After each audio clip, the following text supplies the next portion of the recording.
Fala pessoal, tudo bem com vocês? Um jogo de pouco brilho, né? Pouca inspiração das duas equipes em Porto Alegre. O Grêmio, depois daquele empate contra o Flamengo na Libertadores, dando mais sequência para os seus titulares. O jogo de volta no Maracanã é só daqui 3 semanas, então era importante saber como o Léo Moura, por exemplo, se portaria na lateral direita na vaga do Galhardo, já que o Leonardo está machucado. Dar sequência para o Maicon, que entrou no segundo tempo contra o Flamengo, e saber, recuperado de lesão, se ele terá condições contra o Flamengo, então dar uma rodagem física para ele, para saber como ele se desenvolve.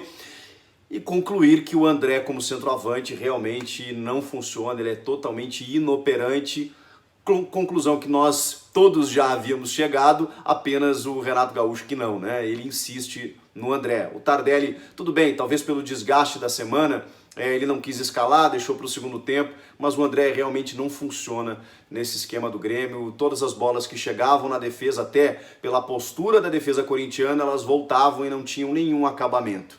Bom, por outro lado, se o Grêmio teve dificuldades para construir, mesmo ficando mais com a bola, rondando muito a área do Corinthians, o Corinthians não à toa tem a melhor defesa do campeonato. Ele se posta muito bem, espera o Grêmio, como sempre faz, e eu acho que o Carille chegou a essa conclusão. Depois de algumas tentativas de mexer no time, de novo, né, ele fez um meio-campo até um pouco mais aberto, com o Sornossa, além do Vital e do Pedrinho, com o Cleison e o Wagner Love, mas a postura, até pelo estilo de jogo do Grêmio, foi aquela de esperar, de jogar por uma bola, de buscar um contra-ataque para ser mais efetivo lá na frente. E até ofereceu alguns riscos ao Grêmio no segundo tempo, com a entrada do Janderson, depois com a entrada do Jadson, que pouco conseguiu fazer, mas nessas escapadas o Corinthians acabou levando um certo perigo. E esse talvez seja o jogo do Corinthians, o jogo que, pela sua limitação técnica em alguns momentos, ele se torna eficiente. Dá para dizer que é ruim esse resultado, depois de uma vitória fora de casa contra a Chapecoense, você conquistar um pontinho contra o Grêmio em Porto Alegre e ainda se manter ali na ponta de cima. Não acho que seja ruim em termos de tabela. E o Corinthians até poderia ter saído com a vitória, porque, como eu disse, ameaçou o gol do Paulo Vitor em alguns momentos. O Grêmio criou muito, ficou muito com a bola, mas faltou acabamento. Faltou acertar na finalização, depois quando o PP entra também, o Alisson com muitos cruzamentos para a área e nenhum aproveitado, porque a defesa do Corinthians é muito eficaz nesse aspecto. Então, se você ficar levantando bolas na área, você vai consagrar os zagueiros do Corinthians.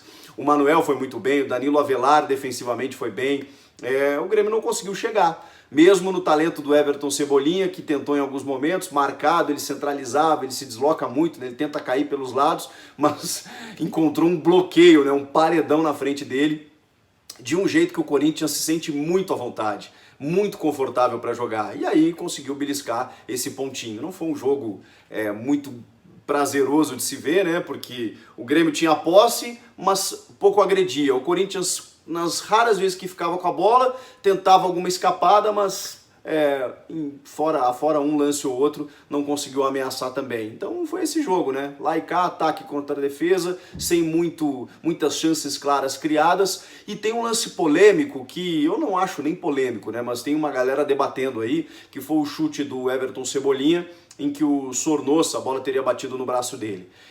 Primeiro que eu acho que o movimento que o Sornossa faz, ele já é para mostrar para a arbitragem que ele não quer interferir na jogada, ele está retirando o braço. Então, mesmo que tenha o auxílio do VAR, é importante as pessoas entenderem, e há muita confusão nesse aspecto. Não é toda a bola no braço que tem que ser marcada a infração. Isso vale para o ataque. Para a defesa, ainda são necessários algumas diretrizes, né? Para você analisar, que é o movimento do braço em direção à bola e não o contrário, que é você aumentar o volume corporal, todas aquelas coisas que a gente já cansou de falar. Gente, o Sornossa está recolhendo o braço. E quando ele recolhe o braço, ele caracteriza uma falta de intenção. Ainda é preciso intenção quando é o defensor, né, que tá tocando com o braço na bola. Então, eu também não marcaria esse pênalti, acho que a reclamação não tem que ir por esse lado.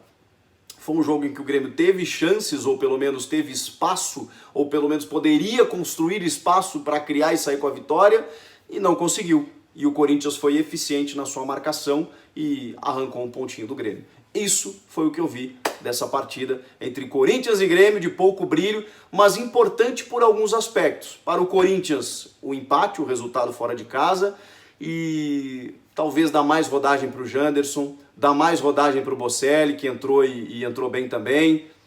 O cara, ele tem que começar a entender essas coisas ali do meio para frente.